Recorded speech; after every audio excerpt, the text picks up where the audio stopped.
अपना सफर अगर मैं देखूं करियर का, लगता है काफी एक डेफिनेटली एक जर्नी रही है। ये एक जर्नी है जो हर एक को खुद ही तय करनी है। आप चाहे इंडस्ट्री से हैं, आप इंडस्ट्री के बाहर से हैं, फाइनल वर्डिक्ट हमेशा ऑडियंस के पास है। मेरे लिए अपॉर्चुनिटी बहुत बड़ी थी, वो हो गया। अब इससे बेहतर और क्या कर सकती हूँ। अपना सफर अगर मैं देखूं करियर का, लगता है काफी एक डेफिनेटली एक जर्नी रही है। बट जहां मैं खड़ी हूँ इस वक्त, लगता है नहीं, अभी और भी काफी कुछ मुकाम हासिल करना बाकी है। पर अच्छा लगता है जब लोगों के चेहरे पर खुशी देखूं कि जो भी अगर कोई अच्छी बात कर रहा है या कोई फिल्मों को लेके या प्रदर्शन को लेके, अभिनय को लेके, तो अच्छा ही लगता है बजाय कुछ भी लाइक क्योंकि मेरे दिल में कोई गिला, कोई शिकवा, कोई कंप्लेंट कुछ नहीं है। ये एक जर्नी है जो हर एक को खुद ही तय करनी है। आप चाहे इंडस्ट्री से हैं, आप इंडस्ट्री के बाहर से हैं, फाइनल वर्डिक्ट हमेशा ऑडियंस के पास है। और लंबा ही सही, बट एक सही अपने तरीके से ये जिंदगी जीना, आई थिंक ये आपकी पहली बड़ी सफल फिल्म थी विक्की डोनर जी। तब हम आपके पिताश्री जी के टच में थे, बहुत सिफारिश करते थे इंटरव्यू कैसे मिल जाए, क्या हो, क्योंकि ये नई लड़की आई है और इसने धूम मचा देनी है। और अब देखो चांस की बात है कि हम धूमधाम के बाद इंटरव्यू कर रहे हैं। धूमधाम के बाद। तो विक्की डोनर पे अंदाजा था धूमधाम का, बट आप कितना सेटिस्फाई हैं अपनी जर्नी से? सेटिस्फैक्शन मुझे नहीं लगता कभी भी आप हासिल कर पाते हैं, क्योंकि जहां आपने अगर कोई कुछ गोल बांधा होता है, जब आप वहां पहुंच जाते हैं तो लगता है अरे मुझे तो वो चाहिए, ये तो ठीक है। तो शायद 10 साल पहले गोल कुछ और होगा, अब मैं अब यहाँ हूँ, अब गोल कुछ और है। पूछेंगे अगर गोल क्या है, मैं शायद शब्दों में ना बता पाऊँ, क्योंकि कभी मेरे दिमाग में कुछ सेट नहीं है कि अच्छा मुझे इस तरह की अब फिल्म करनी है या इनके साथ काम करना है।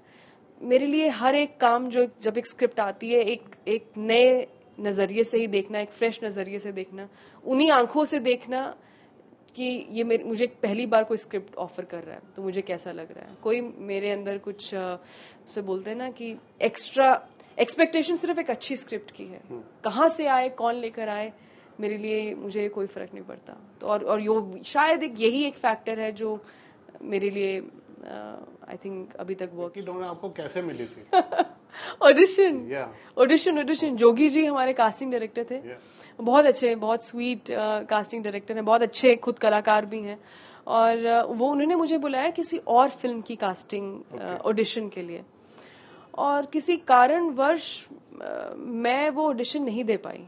कुछ हुआ, मैं कहीं आउट ऑफ टाउन थी, कुछ शूट कर रही थी, और something that happened, it didn't work out. तो सर यामी वो ऑडिशन तो अब नहीं होगा, पर एक और फिल्म है। तो मैंने कहा अच्छा जोगी जी किस के बारे में है, क्या कॉन्सेप्ट है, क्या आप बता सकते हैं। और जब आप ऑडिशन देते हैं, खास उस टाइम देते थे, ऐसा थोड़ी कि कोई स्क्रिप्ट या सिनॉप्सिस मिल रहा है, बस 2 लाइनें कही। उन्होंने कहा मैं बता दूंगा, आप पहले एक छोटा सा जो भी उन्होंने एक ऑडिशन तैयार किया था, कुछ लाइन्स, आप ये कर सकती हैं। मैंने कहा ऑफ कोर्स मैं ये करना चाहूंगी।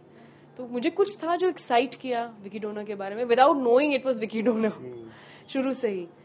तो बुलाया उन्होंने किसी और ऑडिशन के लिए था, बट दिस हैपेंड एंड और दूसरी फिल्म भी बनी, ऐसा नहीं कि वो नहीं बनी, but I mean it didn't do well the way Vicky donor did at all. तो आई थिंक किस्मत कुछ इसमें हार्डवर्क भी है, और ये जिसे बोलते हैं एक लक, जब आप भी तैयार हैं उस सही अपॉर्चुनिटी के लिए एट द राइट टाइम। तो डेस्टिनी भी था, हार्डवर्क भी था, सब कुछ था, तो ऐसे मिली थी विकी डोनर। और आर्टिकल 370? आर्टिकल 370 मुझे कॉन्सेप्ट सुनाया था आदित्य धर और उन्होंने कहा इस तरह की फिल्म बन रही है, व्हाट डू यू फील। तो मैंने कहा बहुत अच्छा है, वेरी गुड, तो आप स्क्रिप्ट दे दीजिए मुझे। तो बात तो हो गई डाइनिंग टेबल पर जो स्क्रिप्ट है वो बकायदा हम पूरा प्रोफेशनल जो एक प्रोसेस है फॉलो करते हैं, which is through management and everything. ऐसा नहीं कि अच्छा घर की बात है तो चलो ये लो पढ़ लो स्क्रिप्ट। तो मुझे स्क्रिप्ट बहुत पसंद आई। मुझे लगा कि ये तो मैं नहीं जाने दूंगी अपॉर्चुनिटी, ये literally once in a lifetime opportunity है। और जो मेरे अंदर है, जो कुछ भी थोड़ा बहुत मैंने सीखा है, मैं पूरी जान डाल दूंगी फिल्म में। मैं सब कुछ जो एक एक्टर दे सकता है एक फिल्म को, mentally, physically, emotionally, in every way I am going to be there and give my best. So I think जब आप इस तरह के कहीं ना कहीं आप एफर्ट से जुड़ जाएं, तो उसे बोलते हैं ना, यूनिवर्स सुन रहा होता है, देख रहा होता है, कोई ना कोई आपकी बात जरूर सुन रहा होता है, and they will always give you the reward back. Aditya से तो ऑफकोर्स मुलाकात उरी के सेट पर हुई थी, बट हमारी बातचीत जो आप कह सकते हैं वो प्रमोशंस के बाद ही शुरू हुई थी, क्योंकि प्रमोशंस में बहुत सारे पूरी स्टार कास्ट होते हैं, एक्टर्स होते हैं, घूम फिर के जब तक आपके पास आप नंबर 5 पे होते हैं सवाल जवाब के लिए.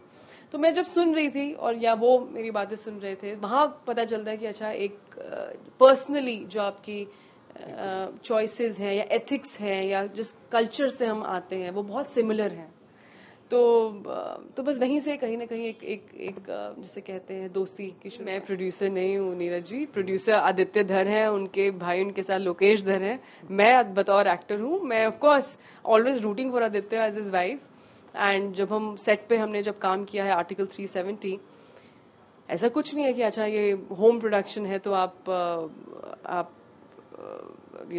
कुछ मिजाज बदल जाएगा. मैं एक्टर ही रहूंगी, वो क्रिएटिव ही रहेंगे, और हम बिल्कुल एक जो प्रोफेशनल डिमीनर होता है वैसे ही काम करते हैं. कुछ रिबेट मिलता है उनको फीस वगैरह में या कुछ आपको एक्स्ट्रा पर्क मिलता है या नहीं मिलता? मतलब कोई रिबेट भी नहीं, कोई एक्स्ट्रा पर्क भी नहीं है, बिल्कुल प्रोफेशनल वैसे ही है जैसे बाकी सबके साथ है. बट हाँ ये है कि क्योंकि वो इतने कमाल के राइटर हैं, इतने अच्छे प्रोड्यूसर हैं, तो कमाल की स्क्रिप्ट जरूर मिली, कमाल की अपॉर्चुनिटी मिली. एंड आदित्य, अगर आप कभी, I am sure of course आप मिलेंगे आदित्य से जब भी उनकी फिल्म के लिए प्रमोशन के दौरान, वो ऐसे इंसान है ही नहीं कि अच्छा ये मेरी वाइफ है या मैं इनको जानता हूँ, कि कोई भी हो let me give that person an opportunity. No, he believes that अगर आप में टैलेंट है एंड ऑफ कोर्स आपको बेस्ट अपॉर्चुनिटी दी जानी चाहिए regardless of any personal connection. He believes that I am a decent actor, so that's why he gave me that opportunity. और धूमधाम में जो आपके हेजिटेशन थे, जो आपने बोल्डनेस दिखाई, जो मम्मी सिस्टर किया, उसके बाद अब क्या रिस्पांस आ रहा है लोगों का? अब तो बहुत फोन कॉल्स आए होंगे ना? बहुत सारे डायरेक्टर्स, बहुत इंडस्ट्री से बहुत मैसेजेस आए, कॉल्स आए हैं, कुछ ऐसे नामों के, ऐसे मेकर्स के जिनको आपने कभी इनकी फिल्में देखी थी और लगा कि अच्छा एक फैन मोमेंट एक होता है.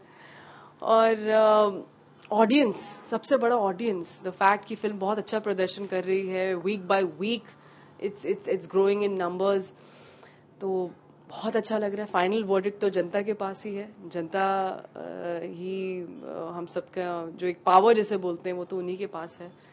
बहुत अच्छा लग रहा है. अच्छा लगता है जब एक अच्छी फिल्म को अच्छी ऑडियंस मिलती है. और आपके आने वाले प्रोजेक्ट्स के बारे में, किसी के बारे में अगर आप बात करना चाहें तो? मैं तो बिल्कुल बात करना चाहूंगी, पर अगेन जैसा मैंने कहा, मैं तो सिर्फ एक्टर हूँ. प्रोड्यूसर होती तो जरूर बात करती. बट बहुत ही जल्द आप अनाउंसमेंट सुनेंगे एक के बाद एक.